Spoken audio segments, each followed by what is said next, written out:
Mrs. McGee hadn't let Mr. McGee rummage through those old papers in the attic, he wouldn't have come running down the stairs with an old recipe for fruitcake in his hands and an eager gleam in his eye. But he did, and she did, and she's fighting a losing battle right now as we join Fibber McGee and Molly. Now listen, darling, making a fruitcake is a very complicated business. If you must have one, let me make it. Complicated my clavicle. Millions of people around the world are making fruitcakes, and I must be as smart as some of them. Don't confuse smartness with experience, sweetheart. Ah. A seagull isn't very smart, and you don't see him flying around Death Valley. I don't know what made me think of Death Valley, unless it's the thought of my kitchen when you get done cooking. Well, look, I just don't think you understand the significance of this discovery. This recipe that I found up there in the attic for fruitcake is Aunt Sarah's own personal and private recipe. Doesn't that mean anything to you? It sure does. It means I should have burned it when she first gave it to me. You remember what I've told you about Aunt Sarah's fruitcake, Molly. She used to make them for us every year, and that's all anyone would talk about. Aunt Sarah's fruitcake. Everyone raved about them, but she wouldn't tell anyone how they were made. Why, this thing is worth money, Molly. You're so right. I'd give $10 myself if you'd never come across it. Here's what I'm going to do, kid. First, I'm going to start out conservative, see? We're just going to make one cake at a time to get down to technique, see? Get the thing whipped, see? Or vice versa. Then I'll take some orders from a few close friends, you see? And they'll sort of spread the word around, and then around the first of the year or so, when the orders start really snowballing in, then I might have to open a few factories here and there. Oh, company. Yeah, form company. I'll be executive chairman of the board, and... No, someone's at the door. Come in. Oh, hello, Mr. Oldtimer. Hello there, kids. Hi, old-timer. Hey, do you like fruitcake? Come again, Johnny? I said, do you like fruitcake? I'm going to make the best fruitcake you ever flung a thing into, and if you come back around Christmas time, I'm glad you brought up Christmas, Johnny. Huh?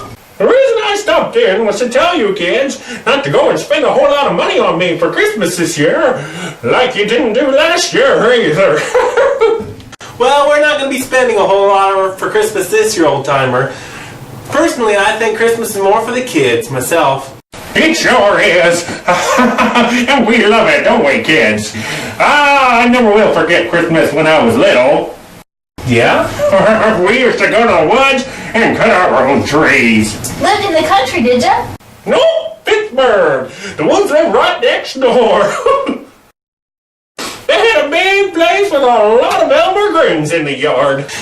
You mean evergreens. Elmer Green was a caretaker. Had 8 kids.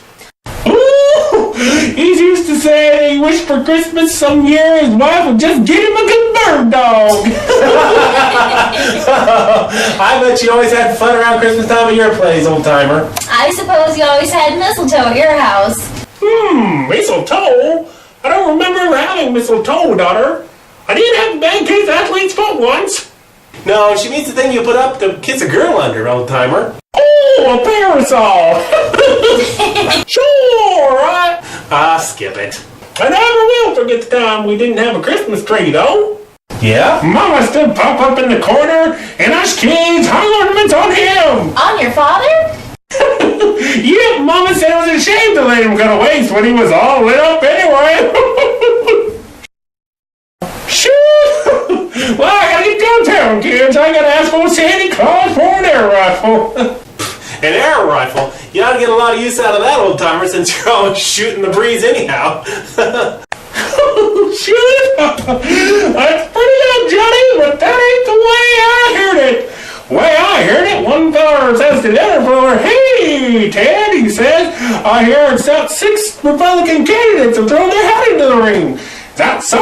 says the other feller. "What about the Democratic candidate?" "That's easy," says the first feller. "You just throw his hat on a piano." Shoo-wee! Merry Christmas, kids, so long!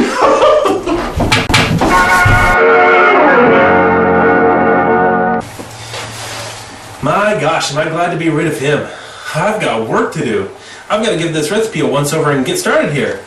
Boy, oh boy, just look at this recipe, Molly. Aunt Sarah's own handwriting. I've seen it. Looks like she wrote it with a quill pen off a nervous goose. Oh, I can read it for sure. I can read it. All you have to do to read Aunt Sarah's handwriting is remember that the T's look like X's, the X's look like J's, and the J's look like she was playing tic-tac-toe with hiccups. Fine.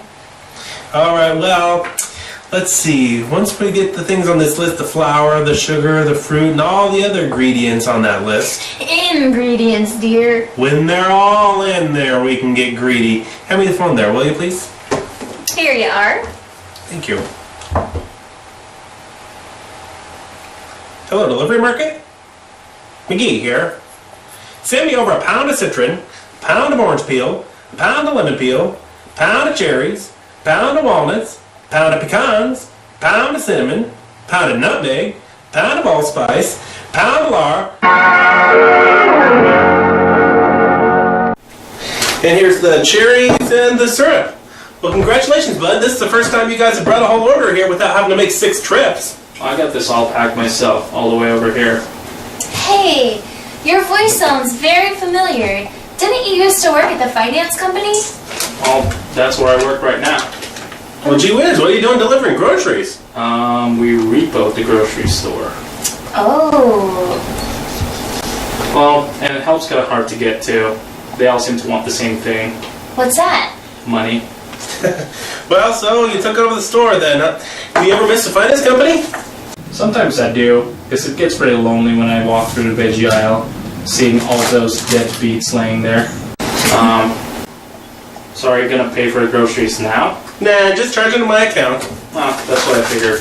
Goodbye, Mrs. McGee. Goodbye. Well, let me lay out this recipe here and get started.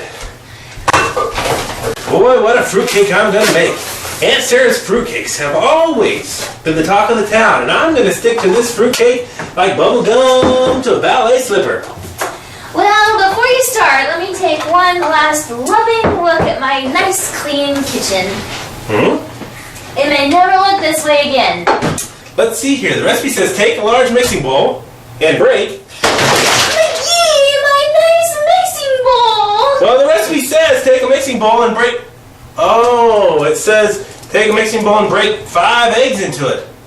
Well, you got any more mixing bowls? Because we're going to need some more mixing bowls. Just a minute. Come in. Oh, is anybody home? Oh, it's Dr. Campbell. In here, doctor. Anybody home? That's the kind of thing you'd expect from a guy whose IQ is as low. Hello, McGee. Hello, how are you doing, Molly? Fine, doctor. It's nice to see you. Say, do you like fruitcake? No, is he making it? Yes, I am. Oh, no, I don't. Oh, I see. I just gave up fruitcake. Retroactive to last year. Okay, wise guy. Just for that, I'm scratching you off the list. As a customer, that is. I scratched you off my list as a friend years ago. Thanks for the scratch. That's where I itch. Well, for your information, Festo, this is a famous formula I'm working on here. I found a famous old family recipe. Aunt Sarah's in the attic. She is, huh? Hiding behind the trunk, probably. Afraid you're gonna offer her a piece of your fruitcake. Go sew up an alligator, you bridle path. Bridal path? Does that mean something? Certainly! You're not a homeopath or an osteopath or a neuropath, you're a bridle path. So go sew up a horse and leave me alone. I've got some fruitcake to make here. Let's see. Should we go in the living room, doctor, where it's hard place? No, I've got to get back over to the hospital. There's been some things happen over there and I'm going to do a patch-up job. It's going to ruin our whole Christmas. Oh, I'm sorry to hear that. What happened?